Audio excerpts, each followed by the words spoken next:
members of the Kinane family prefer their location concealed for security reasons.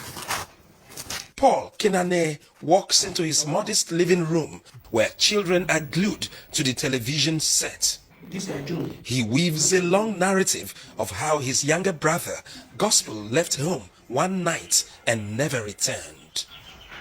The family claims the search for their son took them to police stations and the Nigerian Correctional Center in Port Harcourt to no avail. That very fateful day we were in the house between 8 to 9 o'clock, from 9 o'clock to 10 till morning. We don't see him. My mother could not go anywhere, nobody go anywhere. We were searching for him here and there. Even this prison yard, this correctional center, we go there almost 2 times. Gospel's disappearance dealt his parents a fatal blow. My mother be the first person to think and worry, saying different things, and died. Then my father also died on the spot of this thing. And we were just like that.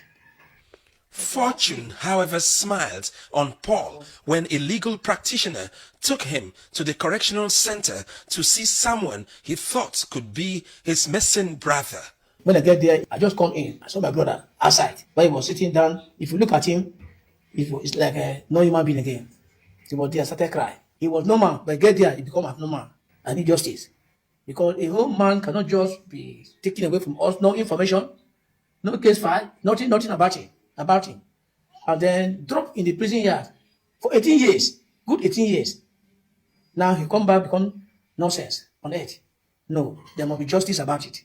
With no formal trial or access to legal representation, the young Ogoni man who went missing in 2007 was one of 21 inmates released from the Port Harcourt Correctional Center when the Chief Judge of Rivers State, Justice Simeon Amadi, flagged off the Rivers State's jail delivery exercise in October 2025.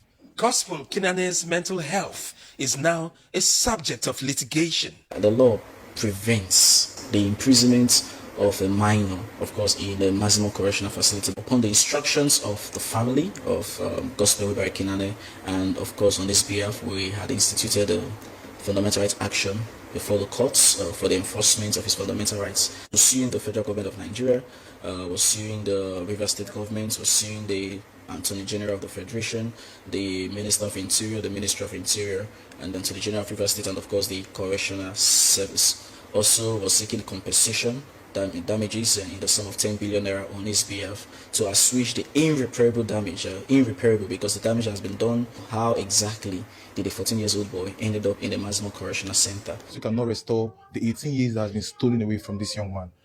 There's no amount of what we can do that can bring back this 18 years, but we have confidence in our justice system that at the end of the day, the right thing will be done. Now, here's a twist to the tale.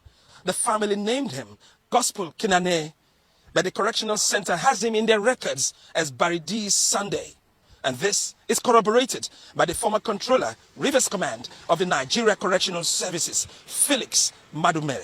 There are things that qualify, make warrants valid.